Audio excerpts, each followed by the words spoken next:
Hello, good morning everyone. Today we will read chapter number 2 Nutrition in Animal.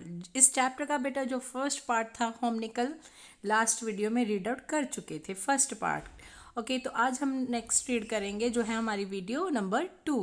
First में हमने क्या read किया था, न्यूट्रिशन इन एनिमल, कैसे एक बॉडी जो है कैसे फूड डाइजेस्ट करती है, बॉडी में कौन कौन से पार्ट हैं, डिफरेंट कौन से वे हैं जिसे हम अपना फूड को टेक कर सकते हैं। ओके, तो देन हम लेट्स स्टार्ट करते हैं हमारा जो आज का नेक्स्ट पार्ट है। Old bag. स्टोमक एक बैग की तरह का है जिसकी दीवार मोटी है।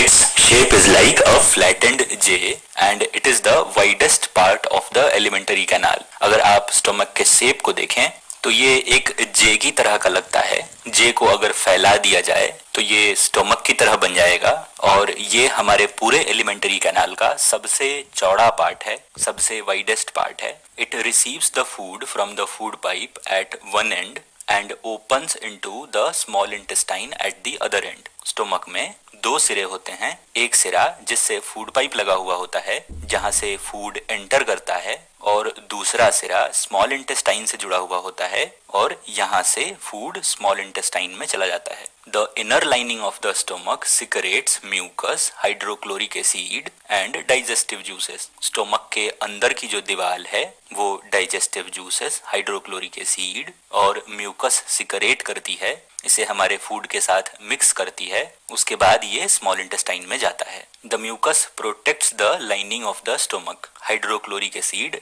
डेंजरस है, ये हमारे स्टोमक की दीवार को खराब भी कर सकता है, इसीलिए म्यूकस सिक्रेट होता है जो कि इस हाइड्रोक्लोरिक एसिड से स्टोमक को बचाता है। The acid kills many bacteria that enter along with the food and makes the medium in the stomach acidic and helps the digestive juices to act. हमारे पेट में ये जो हाइड्रोक्लोरिक एसिड सिक्रेट होता है ये फूड के साथ आए बहुत सारे बैक्टीरिया को मार देता है और ये पूरे फूड के मीडियम को एसिडिक बनाता है। पूरा जो फूड डाइजेस्ट होने को रेडी है उसे एसिडिक बनाता है ताकि डाइजेस्टिव जूसेस इस पे काम कर सकें। The digestive juices break down the proteins into simpler substances. पेट में सिक्रेट हुए ये डाइजेस्टिव जूसेस हमारे खाने में मौजूद प्रोटीन्स को और सिंपलर सब्सटेंसेस में तोड़ते हैं और छोटे छोटे सब्सटेंसेस में तोड़ते हैं जिनको आसानी से डाइजेस्ट किया जा सके। अगला है the small intestine. The small intestine is highly coiled and about 7.5 meters long.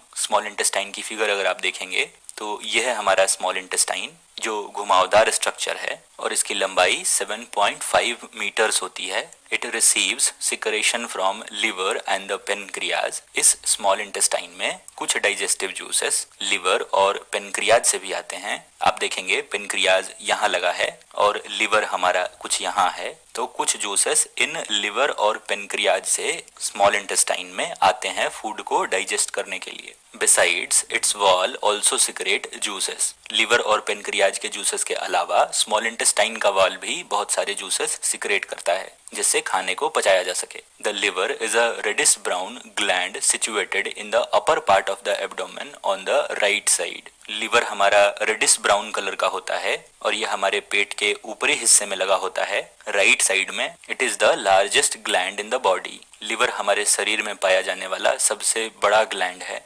Gland किसी ऐसे ऑर्गन को कहते हैं जो हमारी बॉडी में हो और किसी तरह का केमिकल सब्सटेंस, किसी तरह का जूस सिक्रेट करता हो, वह ग्लैंड है। तो चूंकि लिवर डाइजेस्टिव जूसेस सिक्रेट करता है इसलिए यह ग्लैंड है और हमारे शरीर में पाया जाने वाला यह सबसे बड़ा ग्लैंड है। It secretes bile juice that is stored in a sac called gallbladder. Liver हमारा बाइल सिक्रेट करता है। बाइल एक तरह का डाइजेस्टिव जूस है जो खाने को पचाने में मदद करता है और यह बाइल जूस गॉल ब्लैडर में स्टोर होता है, जमा होता है। गॉल ब्लैडर एक सैक है। सैक मतलब थैली या पाउच की तरह की कोई चीज, तो गॉल ब्लैडर उसी आकार का होता है और बाइल जूस को स्टोर करके रखता है। The bile plays an important role in digestion of fats. जितने तरह के हम फैट खाते हैं, कार्बोहाइड्रेट, प्रोटीन, विटामिन, मिनरल के साथ साथ हम जो फैट इनटेक करते हैं उस फैट को डाइजेस्ट करने का काम ये बाइल जूस करता है। The pancreas is a large cream coloured gland located just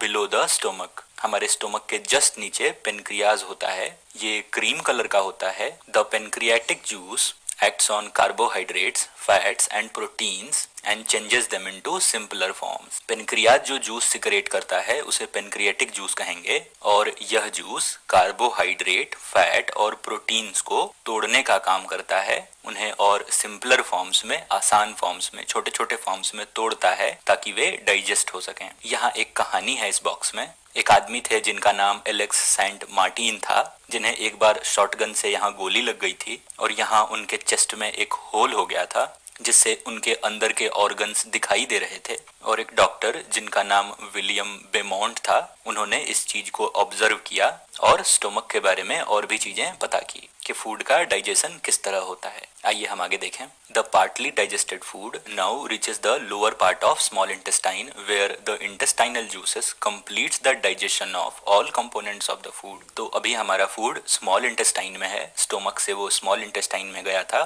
small intestine में लिवर और पेनक्रियाज से बहुत सारे डाइजेस्टिव जूसेस आए थे। स्मॉल इंटेस्टाइन के वॉल ने भी डाइजेस्टिव जूसेस रिलीज किए थे। स्मॉल इंटेस्टाइन बहुत बड़ा है, फूड उसमें बहुत देर तक रहता है और फाइनली जितने सारे जूसेस हैं वो अपना काम कंप्लीट करते हैं, फूड का डाइजेशन पूरा हो जाता है। The carbohydrates get broken into simple sugars such as glucose, fats into fatty acids and glycerol and proteins into amino acids. हमारे फूड में पाए जाने वाले अलग अलग कंपोनेंट्स अपने अपने सिंपलर सब्सटेंसेस में टूट जाते हैं, जैसे कि कार्बोहाइड्रेट्स सिंपल सुगर्स में टूटता है जिसे ग्लूकोज कहते हैं, फैट फैटी एसिड और ग्लिसरॉल में टूटता है, वहीं प्रोटीन्स अमीनो एसिड में टूटते हैं। ये इनका सिंपलर फॉर्म है और ये तोड़ने का काम डाइजेस्टिव जूसेस करते हैं और ये प्रोसेस कंप्लीट स्मॉल इंटेस्टाइन में होता है। Absorption in the small intestine. अब जब फूड डाइजेस्ट हो गया तो वो किस तरह एब्जॉर्ब होता है स्मॉल इंटेस्टाइन में ताकि उसे यूटिलाइज किया जा सके, अब इसके बारे में देखेंगे। The digested food can now pass into the blood vessels in the wall of the intestine. This process is called absorption. पचा हुआ खाना, डाइजेस्टेड फूड, अब हमारे ब्लड वेसल्स में जाने के लिए तैयार होता है और जब ये खाना स्मॉल इंटेस्टाइन से ब्लड वेसल्स में एंटर करता है, इसी प्रोसेस को हम एब्जॉर्प्शन कहते हैं। The inner walls of the small intestine have thousands of finger like outgrowths, these are called villi, singular villus. हमारे स्मॉल इंटेस्टाइन के आखिरी हिस्से में बहुत सारे उंगली की तरह के फिंगर लाइक प्रोजेक्शंस होते हैं, बाहर की तरफ निकले होते हैं। ये डाइजेस्टेड फूड को एब्जॉर्ब करने का काम करते हैं और इन फिंगर लाइक प्रोजेक्शंस को हम विली कहते हैं। ये विली प्लूरल है, इसका सिंगुलर विलस होता है, एक विली को विलस कहेंगे। Can you guess the role of villi could be in the intestine? क्या आप बता सकते हैं कि विली का क्या रोल है इंटेस्टाइन में? तो विली बहुत सारे होते हैं और वे डाइजेस्टेड फूड को एब्जॉर्ब करके ब्लड में मिलाते हैं। The villi increases the surface area for absorption of digested food.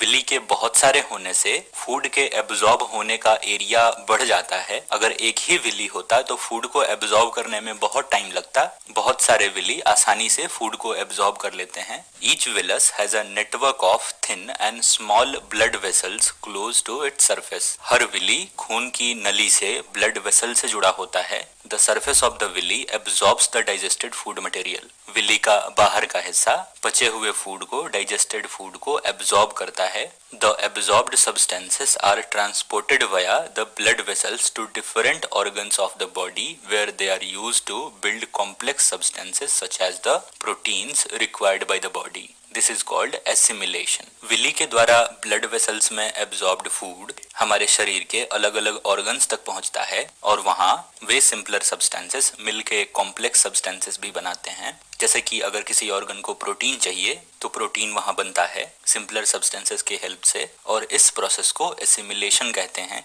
Assimilation का मतलब अपनाना। ऑर्गन के द्वारा फूड को अपनाया जाता है, यूटिलाइज किया जाता है। In the cells glucose break down with the help of oxygen into carbon dioxide and water and energy is released। हमारा कार्बोहाइड्रेट जो ग्लूकोज में टूटा था वो सेल्स में पहुंचने के बाद ऑक्सीजन की मदद से और टूटता है और वो कार्बन डाइऑक्साइड और वाटर रिलीज करता है और साथ में हमें एनर्जी मिलती है। The food that remains undigested and unabsorbed enters into the large intestine. Small intestine में बचा हुआ फूड जो डाइजेस्ट नहीं हो सका या एब्जॉर्ब नहीं हो सका वो लार्ज इंटेस्टाइन में चला जाता है। अब लार्ज इंटेस्टाइन के बारे में, the large intestine is wider and shorter than small intestine. It is about 1.5 metres in length. अगर आप लार्ज इंटेस्टाइन को देखें तो लार्ज इंटेस्टाइन हमारा ये वाला है, ये 1.5 मीटर्स लॉन्ग है, स्मॉल इंटेस्टाइन से छोटा है। अनडाइजेस्टेड फूड स्मॉल इंटेस्टाइन से लार्ज इंटेस्टाइन में एंटर करता है। Its function is to absorb water and some salts from the undigested food material.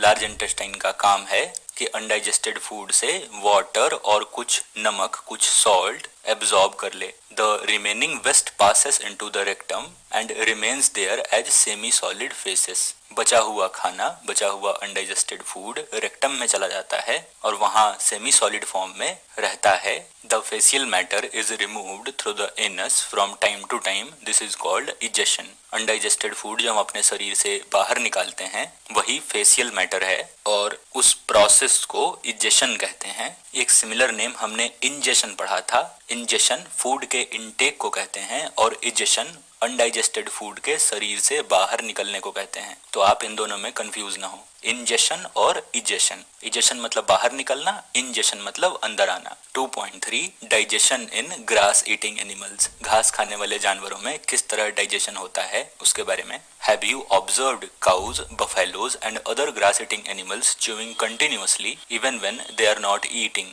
क्या आपने गाय भैंसों को या फिर और भी दूसरे घास खाने वाले जानवरों को देखा है? वे चबाते रहते हैं जब वे नहीं भी खा रहे होते तब भी। जैसे कि खाना खाने के बाद एक गाय बैठ के लगातार चबाए जा रही होती है, उसका खाना खत्म हो गया है फिर भी। Actually, they quickly swallow the grass and store it in a part of stomach called rumen. वास्तव में जब वे खाना खा रहे होते हैं तो वे जल्दी जल्दी खाने को निगल लेते हैं और उसे अपने स्टोमक के एक पार्ट में स्टोर करके रखते हैं जिसे हम रूमेन कहते हैं। ये टेम्पररी स्टोरेज होता है। Here the food gets partially digested and is called cud. तो जो रूमेन है, आप इस फिगर में देखेंगे, ये इनका रूमेन है जहाँ पे टेम्पररीली फूड स्टोर होता है। यहाँ पे इनका खाना पार्टली डाइजेस्ट होता है, आधा डाइजेस्ट होता है और इस पार्टली डाइजेस्टेड फूड को कड कहते हैं। But later the cud returns to the mouth in small lumps and the animal chews it. और बाद में ये कड छोटे छोटे लम्प्स में, छोटे छोटे ढेले में, टुकड़े में, गांठ में गाय के मुंह में आता है और गाय उसे चबाती है। This process is called rumination. Food के रूमेन से बाहर आने को और गाय इसे चबा के जब वापस भेजती है, इस प्रोसेस को रूमिनेशन कहते हैं। And these animals are called ruminants. और रूमिनेशन परफॉर्म करने वाले एनिमल्स को, जिन एनिमल में ये रूमिनेशन का प्रोसेस होता है, उन्हें रूमिनेंट्स कहते हैं। The grass is rich in cellulose and a type of carbohydrate. Grass में बहुत सारा सेल्यूलोज पाया जाता है जो कि एक तरह का कार्बोहाइड्रेट है। In ruminants like cattle, deer etc. Bacteria present in rumen helps in digestion of cellulose. जितने भी रूमिनेंट्स हैं उन सभी के रूमेन में बैक्टीरिया प्रेजेंट होता है जो कि ग्रास को डाइजेस्ट करने में उनकी हेल्प करता है। Many animals including humans can not digest cellulose. बहुत सारे जानवर, हम ह्यूमंस भी, ग्रास में पाए जाने वाले सेल्यूलोज को डाइजेस्ट नहीं कर सकते, इसीलिए हम घास नहीं खाते हैं। Animals like horses, rabbit, etc. have a large sac-like structure called caecum between the oesophagus and small intestine. कुछ और जानवर जो घास खाते हैं जैसे कि घोड़े या फिर खरगोश, इनमें भी एक सैक की तरह का, थैली की तरह का एक स्ट्रक्चर होता है जिसे कैकम कहते हैं। ये स्ट्रक्चर ओइसोफेगस, फूड पाइप और स्मॉल इंटेस्टाइन के बीच में लगा होता है। The cellulose of the food is digested here by the action of certain bacteria which are not present in humans. इस कैकम में, हॉर्सेस में या फिर रैबिट्स में सेल्यूलोज को ब्रेक डाउन किया जाता है बैक्टीरिया के द्वारा और ये बैक्टीरिया हम ह्यूमंस में प्रेजेंट नहीं होता। So far you have learnt about animals which possess the digestive system. अब तक हमने उन जानवरों के बारे में देखा जिनमें डाइजेस्टिव सिस्टम होता है, खाना पचाने का सिस्टम होता है। But there are many small organisms which do not have a mouth and a digestive system. लेकिन ऐसे भी बहुत सारे छोटे छोटे ऑर्गेनिज्म हैं जिनके पास मुंह भी नहीं होता और डाइजेस्टिव सिस्टम भी नहीं होता। Then how do they acquire and digest food? तो अब सवाल है कि वे खाना कैसे खाते हैं और उसे कैसे पचाते हैं। In the section below you will learn another interesting way of food intake. नीचे के सेक्शन में हम एक और दिलचस्प तरीका देखेंगे खाना को अपने शरीर के अंदर लेने का, फूड इनटेक करने का। 2.4 feeding and digestion in amoeba. Amoeba food कैसे लेता है और उसे कैसे डाइजेस्ट करता है उसके बारे में। Amoeba is a microscopic single celled organism found in pond water. Amoeba एक माइक्रोस्कोपिक एक ही सेल से बना हुआ ऑर्गेनिज्म है। इसे हम माइक्रोस्कोप से ही देख सकते हैं और ये एक सेल से बना ऑर्गेनिज्म है, यूनिसेलुलर है और ये तालाब में पाया जाता है। Amoeba has a cell membrane, a rounded dense nucleus and many small bubble-like vacuoles in its cytoplasm। Amoeba के पास एक सेल मेम्ब्रेन होता है, ये बाहर की कवरिंग ब्लैक वाली, राउंडेड डेंस न्यूक्लियस एक गोलाकार और बहुत घना न्यूक्लियस होता है और बुलबुले की तरह किसी खाली चीज होती है जिसे फूड वॉक्यूल्स कहते हैं और ये पूरा येलो पोर्शन साइटोप्लाज्म है जिससे अमीबा की बॉडी बनी है। Amoeba constantly changes its shape and position. Amoeba लगातार अपने शरीर का आकार और अपना पोजीशन बदलता रहता है। इट पुशेस आउट वन और more finger like projections called pseudopodia. ये उंगली की तरह की एक चीज बाहर निकालता है जिसे स्यूडोपोडिया कहते हैं, जैसे कि आप यहाँ या फिर यहाँ देख सकते हैं, ये दोनों भी स्यूडोपोडिया ही हैं। और false feet for movement and capture of food. इसी स्यूडोपोडिया को फॉल्स फीट कहते हैं, नकली पैर कहते हैं और इसी की मदद से वो फूड को भी कैप्चर करता है। इस खाली जगह में वो फूड को कैप्चर कर लेता है। Amoeba feeds on some microscopic organisms. ये अमीबा जो कि खुद माइक्रोस्कोपिक है इसीलिए माइक्रोस्कोपिक ऑर्गेनिजम्स को खाता है। When it senses food, it pushes out pseudopodia around the food particle and engulfs it। जैसे ही अमीबा को पता चलता है कि उसके आसपास कोई खाना है तो वो तुरंत ही अपना स्यूडोपोडिया फॉल्स फीट बाहर निकालता है और अपने फूड को एनगल्फ कर लेता है, कैप्चर कर लेता है, जकड़ लेता है। The food becomes trapped in the food vacuole और ये खाना इस खाली जगह में कैप्चर हो जाता है। स्यूडोपोडिया आगे से आके बंद हो जाता है। जैसे कि इस फिगर में आप एक कैप्चर्ड फूड देख रहे हैं, यहाँ भी एक कैप्चर्ड फूड है। तो ये पूरा साइकिल दिखाया गया है कि फूड पार्टिकल किस तरह आया, स्यूडोपोडिया ने उसे इनगल्फ कर लिया, उसके बाद ये अंदर आया, धीरे धीरे डाइजेस्ट हुआ और एरो से दिखाया गया है कि जब डाइजेशन पूरा हो गया तो वेस्ट को अमीबा ने शरीर के बाहर निकाल दिया। इजेस्टेड फूड, जो फूड बाहर निकल गया और यहाँ इंजेक्शन हो रहा है, फूड इनकी बॉडी में एंटर कर रहा है। Digestive juices are secreted into food vacuole. Food vacuole जिसमें फूड कैप्चर हुआ था उसमें डाइजेस्टिव जूसेस सिक्रेट होते हैं। They act on the food and break it down into simpler substances. ये डाइजेस्टिव जूसेस कैप्चर्ड फूड को ब्रेक डाउन करने में हेल्प करते हैं। Gradually the digested food is absorbed. धीरे धीरे ये डाइजेस्टेड फूड एब्जॉर्ब हो जाता है अमीबा के बॉडी में। The absorbed substances are used for growth, maintenance and multiplication. Digested food से जो भी एनर्जी, जो भी न्यूट्रिएंट्स अमीबा को मिलती है वो न्यूट्रिएंट्स अमीबा इस्तेमाल करता है ग्रोथ करने में, बढ़ने में, अपने शरीर को मेंटेन करने में और रिप्रोड्यूस करने में, मल्टीप्लाई होने में, एक अमीबा से 2 अमीबा बनने में। The undigested residue of the food is expelled out by the vacuole। जैसा कि हमने इस फिगर में देखा कि जो फूड अनडाइजेस्टेड रह गया, जो फूड का वेस्ट पार्ट था वो शरीर से बाहर निकाल दिया गया। एक्सपेल आउट मतलब बाहर निकाल देना।